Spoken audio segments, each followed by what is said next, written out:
গীতেশ খোকা, তুই এভাবে কাজ করছিস কেন? এভাবে কাজ করলে যে শরীর অসুস্থ হয়, তুই কি সেটা জানিস না? আমার কথাটা শুনে আমার ছেলে গীতেশ আমার দিকে সাধারণভাবে তাকিয়ে বলল, আপনি জানেন তো আমার কাজ করতে ভালো লাগে। আপনাকে আমি বলেওছিলাম, তবে আপনি তো আমার কথা শোনেননি। এখন আমাকে বারণ করছেন কেন? আমাকে আমার মতো কাজ করতে দিন। আমি আমার ছেলে গীতেশের কথাটা শুনে কি বলবো ভেবে পাচ্ছি না। আমার ছেলে গীতেশ যদি এমনভাবে নিজের স্বাস্থ্যের খেয়াল না রাখে, তবে তো সে অসুস্থ হয়ে পড়বে। আমি মা হয়ে কখনোই চাই না আমার ছেলে অসুস্থ হয়ে পড়ুক। আমি আপন মনে কিছু একটা চিন্তা করে আমার ছেলে গীতেশের দিকে তাকিয়ে মুচকি হাসি দিয়ে বললাম, খোকা, তোকে আর কখনো এমনভাবে কাজ করতে হবে না। আজ থেকে তুই আমার সাথে কাজ করবি। আমার কথাটা শোনার পর আমার ছেলে গীতেশ ভীষণ খুশি হয়ে গেল। আমার ছেলে গীতেশ ভীষণ খুশি হয়ে আমাকে খানিক অবাক করে দিয়ে আমাকে, হ্যালো আমার কলিজার বন্ধুরা, কেমন আছো সবাই? প্রতিদিনের মতো আজও আমি তোমাদের মাঝে নতুন একটি ভিডিও নিয়ে হাজির হয়েছি। আজ আমি তোমাদের বলবো আমার নিজের আপন ছেলের সাথে আমার জীবনের আরও একটি অসাধারণ সত্যি গল্প। আমি জানি এমন গল্প হয়তো তোমরা এর আগে কখনো শোনোনি। আমি শতভাগ সিওর হয়ে বলতে পারি আজকের ভিডিওটা দেখার পর তোমাদের জল আসবে। তাই তোমাদের অনুরোধ করছি সম্পূর্ণ ভিডিওটি দেখার। তো বেশি কথা না বলে চলো গল্প ফিরে যাই। আমি মিথিলা সেন। আমি ৩৮ বছর বয়সী একজন বিবাহিত নারী ও এক ছেলে সন্তানের জন্যী। আমার ছেলের নাম গীতেশ। আমার ছেলে গীতেশ এখন পড়াশোনা করে। আমার স্বামীর নাম রিঙ্কু সেন।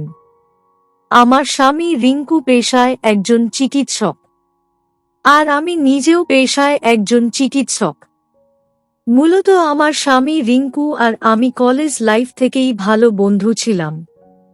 আমার স্বামী রিঙ্কুর সাথে আমার প্রথম পরিচয় হয় কলেজ থেকে। আমার স্বামী রিঙ্কু অনেক ভালো একজন মানুষ। যখন রিঙ্কু আমার বন্ধু ছিল, তখন সে সব সময় আমার অনেক বেশি খেয়াল রাখতেন। রিঙ্কুর এমন খেয়াল রাখাটা আমার ভীষণ ভালো লাগত। কলেজ শেষ করে আমি আর রিঙ্কু একসাথেই চিকিৎসকের মতো মহান একটা পেশায় নিয়োজিত হয়ে যাই। আর তারপর আমার সাথে রিঙ্কুর বিয়ে হয়। বিয়ের আগে রিঙ্কুর সাথে আমার বন্ধুত্বের বাহিরে কোনো কিছু ছিল না। তাই আমি রিঙ্কুর বিষয়ে আগে থেকে তেমন কিছুই জানতাম না। বিয়ের পর আমার সংসার মোটামুটি ভালোই চলছিল। তবে আমার ছেলে গীতেশ আসার পর থেকে আমার স্বামী রিঙ্কুর মাঝে খানিক পরিবর্তন আমি দেখতে পেলাম। আসলে আমার স্বামী রিঙ্কু সব সময় আমাকে যেমন সময় দিত, গল্প করত, আড্ডা দিত, ঘুরতে নিয়ে যেত আমায়, সন্তান আসার পর থেকে সেসব যেন একদম হারিয়ে গেল। আমার এই বিষয়টা নিয়ে ভীষণ মন খারাপ হয়ে যেত। আমি সকাল বেলা হাসপাতালে চলে যাওয়ার পর বাড়ি ফিরে আসতাম বিকেলের দিকে। আমি বিকেলের দিকে হাসপাতাল থেকে বাড়ি ফিরে আসার পর থেকে একাই বসে থাকতাম। আমার স্বামী রিঙ্কু বাড়ি আসতো প্রায় রাত 11টার দিকে। যদিও আমার স্বামী রিঙ্কুর হাসপাতালের ডিউটি শেষ হতো বিকেলের দিকেই, তবে বাকি সময়টা সে নিজের বন্ধুদের সাথে আড্ডা দিতে চলে যেত। আমি এই বিষয়টা নিয়ে আমার স্বামী রিঙ্কুর সাথে যদিও অনেকবার কথা বলেছি, তবে তাতে তেমন কোনো লাভ হয়নি। আমার স্বামী রিঙ্কু নিজের মতোই থাকতে বেশি পছন্দ করত। আমিও আর কখনো আমার স্বামী রিঙ্কুকে আর কিছু বলতাম না। আমি নিজেও নিজের মতো থাকতে শুরু করি। আমি হাসপাতালের ডিউটি শেষ করে সোজা হাসপাতাল থেকে বাড়ি ফিরে আসতাম। আমি বাড়ি ফিরে এসে আমার ছেলে গীতেশের সাথে গল্প করতাম। আমার ছেলে গীতেশের খেয়াল রাখতাম। এতে করে আমি নিজের মনের মাঝে খানিক প্রশান্তি পেতাম। এমনভাবেই আমার জীবন চলতে লাগলো। আমার ছেলে গীতেশ ও ধীরে ধীরে পড়াশোনা শুরু করল। আমি বাড়ি ফিরে এসে আমার ছেলে গীতেশকে নিয়ে পড়ার টেবিলে বসতাম। আমার ভীষণ ভালো লাগতো নিজের একমাত্র ছেলেকে নিয়ে পড়ার টেবিলে বসতে। আমার ছেলে গীতেশ পড়াশোনায় বেশ ভালো ছিল। আমি জানি আমার ছেলে গীতেশ পড়াশোনায় অনেক ভালো করবে, সেই সাথে একটা সুন্দর ভবিষ্যতের দিকে ও সে এগিয়ে যাবে। সবকিছু যখন আমার ভালোই চলছিল, ঠিক তখনই আচমকা আমি আমার ছেলে গীতেশের মাঝে কিছু পরিবর্তন দেখতে পেলাম। যেই পরিবর্তন আমার প্রথম ও প্রধান চিন্তার কারণ হল, আমি একদিন হাসপাতালের ডিউটি শেষ করে বাড়ি ফিরে এসে রোজকার মতো নিজের ঘরে চলে যাই। আমি নিজের ঘরে আসতেই দেখতে পেলাম আমার ঘরে রাখা মেডিকেলের জিনিসগুলো খানকে অন্যরকম ভাবে রাখা আছে। আমি সব সময় যেমন ভাবে আমার জিনিসপত্রগুলো গুছিয়ে রাখি, আজ তেমন ভাবে রাখা নেই। আমি আমার মেডিকেলের জিনিসপত্র এমন ভাবে রাখা দেখে আমার কপালে চিন্তার ভাঁজ পড়ে গেল। আমি বুঝতে পারছি না যে আমার ঘরে আসলোটা কে, আর কেই বা আমার জিনিসপত্র ধরল। এই বাড়িতে আমার ছেলে গীতেশ, আমি আর আমার স্বামী রিঙ্কু ছাড়া তো আর কেউ নেই। আমার স্বামী রিঙ্কু তো এখনো হাসপাতালে আছে। আমি মাত্র বাড়ি ফিরলাম, তবে কি আমার ছেলে গীতেশ আমার ঘরে এসেছে? প্রশ্নটা আমার মাথায় আসতেই আমি খানেক অবাক হলাম। আমি নিজের মাথা থেকে খানেক সময়ের জন্য সকল প্রশ্ন ঝেড়ে ফেলে দিয়ে আমি একটা দীর্ঘশ্বাস ফেলে ফ্রেশ হতে চলে গেলাম। আমি ফ্রেশ হয়ে নিজের ঘরে বসে কিছু সময় বিশ্রাম নিলাম। অতঃপর আমি নিজের ঘর থেকে বেরিয়ে সোজা আমার ছেলে গীতেশের ঘরের সামনে চলে আসি। আমি আমার ছেলে গীতেশের ঘরের সামনে এসে দাঁড়িয়ে আমার ছেলের নাম ধরে ডাকলাম, তবে ঘরের ভিতর থেকে কোনো জবাব পেলাম না। আমি আমার ছেলে গীতেশের কোনো জবাব না পেয়ে খানিক চিন্তিত হয়ে পড়লাম। আমি আমার ছেলে গীতেশের ঘরের দরজাটা ধাক্কা দিতেই দরজাটা খুলে গেল। আমার ছেলে গীতেশের ঘরের দরজাটা খুলে যেতেই আমি ঘরের ভিতরে তাকালাম। আমি ঘরের ভিতর চোখ রাখতেই দেখতে পেলাম আমার ছেলে গীতেশ তার বিছানায় শুয়ে আছে, চোখ বন্ধ করে। এই অসময়ে আমার ছেলে গীতেশ এমনভাবে বিছানায় শুয়ে কেন আছে? এর আগে তো কখনো আমি আমার ছেলে গীতেশকে এই অসময়ে শুয়ে থাকতে দেখিনি। বিষয়টা আমার মাথায় ঢুকল না। আমি আমার ছেলে গীতেশের দিকে খানকে অবাক চোখে তাকিয়ে সোজা আমার ছেলে গীতেশের পাশে গিয়ে বসলাম। আমি আমার ছেলে গীতেশের পাশে গিয়ে বসে গীতেশকে ডাকতে লাগলাম। আমি আমার ছেলেকে ডেকে দিতেই আমার ছেলে গীতেশের ঘুম ভেঙে যায়। আমার ছেলে গীতেশ তার চোখ খুলে আমাকে তার পাশে দেখতে পেয়ে খানকে অবাক হয়ে আমাকে জিজ্ঞেস করল, মা, আপনি কখন বাড়ি ফিরেছেন? সরি মা, আমার চোখটা একটু লেগে গেছিল, তাই আর কি। আমি আমার ছেলে গীতেশের কথার বিপরীতে কোনো জবাব দিলাম না। আমি আমার ছেলে গীতেশকে বললাম, খোকা, তোর কি হয়েছে? এই অসময়ে তুই হঠাৎ ঘুমিয়েছিলি যে, আর আমার ঘরে তুই কেন গিয়েছিস? আমি তো কিছুই বুঝতে পারছি না। আমার প্রশ্নের জবাবে আমার ছেলে গীতেশ আমাকে বলল, না আসলে মা, তেমন কিছু না। আমি তো এমনিতেই গিয়েছিলাম আপনার ঘরে আর পরিষ্কার করতে। আমার ছেলে গীতেশের কথাটা শেষ হতেই আমি আমার ছেলে গীতেশের টেবিলের দিকে তাকালাম। আমি একজন চিকিৎসক, আমার সকল দিকেই খেয়াল রাখতে হয়। আমি আমার ছেলে গীতেশের টেবিলের দিকে তাকাতেই দেখতে পেলাম আমার মেডিকেলের জিনিসগুলো আমার ছেলে গীতেশের টেবিলের উপর রাখা আছে। বিষয়টা আমার নিজের কাছে খানিক অদ্ভুত লাগলো। আমি আমার ছেলে গীতেশের দিকে তাকিয়ে বললাম, খোকা, আমার হাসপাতালের জরুরি জিনিস তোকে ধরতে বারণ করেছিলাম তো আমি। তারপর ও কেন তুই আমার জরুরি জিনিসগুলো ধরেছিস? আমার প্রশ্ন শুনে আমার ছেলে গীতেশের মুখটা শুকিয়ে গেল। সে আর কোনো কথা বলতে পারছে না। মাথাটা নিচু করে শুধুমাত্র বলল, সরি মা, আমি আর কখনো আপনার কাজের জরুরি জিনিস ধরব না। সরি, আপনি অভিমান করিয়েন না আমার উপর। আমি আমার ছেলে গীতেশের কথাটা শুনে আর কিছু বললাম না। আমি সোজা আমার ছেলে গীতেশের ঘর থেকে বেরিয়ে নিজের ঘরে চলে আসি। রাতের দিকে খাবার টেবিলে বসে আমরা সবাই খাবার খাচ্ছিলাম। খাবার খেতে খেতে আমি আমার ছেলে গীতেশের দিকে বারবার তাকাচ্ছিলাম। আসলে আমি একটু বোঝার চেষ্টা করছি যে আমার ছেলে গীতেশের মাঝে এতটা পরিবর্তন কেন চলে আসলো। আমি বেশ খানেক সময় আমার ছেলে গীতেশের দিকে তাকিয়ে থাকার পর আমি আমার ছেলে গীতেশকে জিজ্ঞেস করলাম, খোকা, তুই কি কোনো কিছু নিয়ে অতিরিক্ত চিন্তা করছিস? মানে আমি না ঠিক বুঝতে পারছি না, তোর স্বাস্থ্য দিনকে দিন কেমন যেন হয়ে যাচ্ছে। কি সমস্যা হয়েছে বল আমায়। আমার কথাটা শেষ হতেই আমার ছেলে গীতেশ খানেক শান্ত গলায় আমাকে বলল, না মা, আমার কিছু হয়নি, আমি একদম ঠিক আছি। আমার ছেলে গীতেশের কথাটা শুনে আমি বেশ ভালোই বুঝতে পারছি যে সে আমাকে সত্যি কথাটা বলছে না, কিছু তো লুকিয়ে যাচ্ছে সে।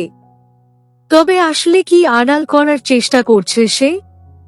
সেটাই আমার চিন্তার বিষয়। আমি এবার খানেক শক্ত গলায় আমার ছেলে গীতেশকে জিজ্ঞেস করলাম, গীতেশ, তুই আমার ছেলে আর আমি তোর মা। তোর ভালোটা আমাকেই চিন্তা করতে হবে। আমি দেখতে পাচ্ছি দিনকে দিন তোর স্বাস্থ্যে ভীষণ পরিবর্তন আসছে। আর এটাও আমি বুঝতে পারছি যে তুই আমার থেকে কিছু তো আড়াল করছিস। আমার কথাটা শেষ হতেই আমার ছেলে গীতেশ খানেক নিশ্চুপ হয়ে গেল। আমি আমার ছেলে গীতেশকে নিশ্চুপ দেখে আবার জিজ্ঞেস করলাম। বারবার জিজ্ঞেস করার পর একটা সময় আমার ছেলে গীতেশ আমাকে বলল, মা, আমি আগের মতো সারা দিন বাড়িতে বসে থাকি না। এখন আমি একটু কাজও করি। যেই কারণে আপনার মনে হচ্ছে আমার মাঝে হয়তো পরিবর্তন এসেছে। আমি আমার ছেলে গীতেশের কথাটা শুনে রীতিমতো চমকে উঠলাম। আমার ছেলে গীতেশ এখন কাজ করছে, যেখানে আমি আমার ছেলে গীতেশকে সরাসরি বলে দিয়েছি সে যেন মন দিয়েই পড়াশোনা করে, অথচ সে পড়াশোনা না করে কাজে মন দিয়েছে। কথাটা আমার একদমই পছন্দ হলো না।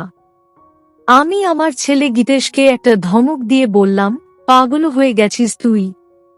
তোকে কাজ করতে বলেছে কে? তোকে আমি বলেছি পড়াশোনা ঠিক করে করার জন্য, আর তুই কি না। আমার কথাটা শেষ হতেই আমার ছেলে গীতেশ আমাকে খানেক অবাক করে দিয়ে বলল, আমার সারা দিন একা বাড়িতে বসে থাকতে ভালো লাগে না। তাছাড়া কাজ করলে শরীর মন দুটোই ভালো থাকে। আপনি তো পারেন না আমাকে কিছু কাজ দিতে বা আপনার সাথে কাজ করতে দিত? তাহলেই তো হয়। আমি আমার ছেলে গীতেশের কথাটা শুনে খানেক অভিমান করে বললাম, খোকা, তোকে কোনো কাজ করতে হবে না।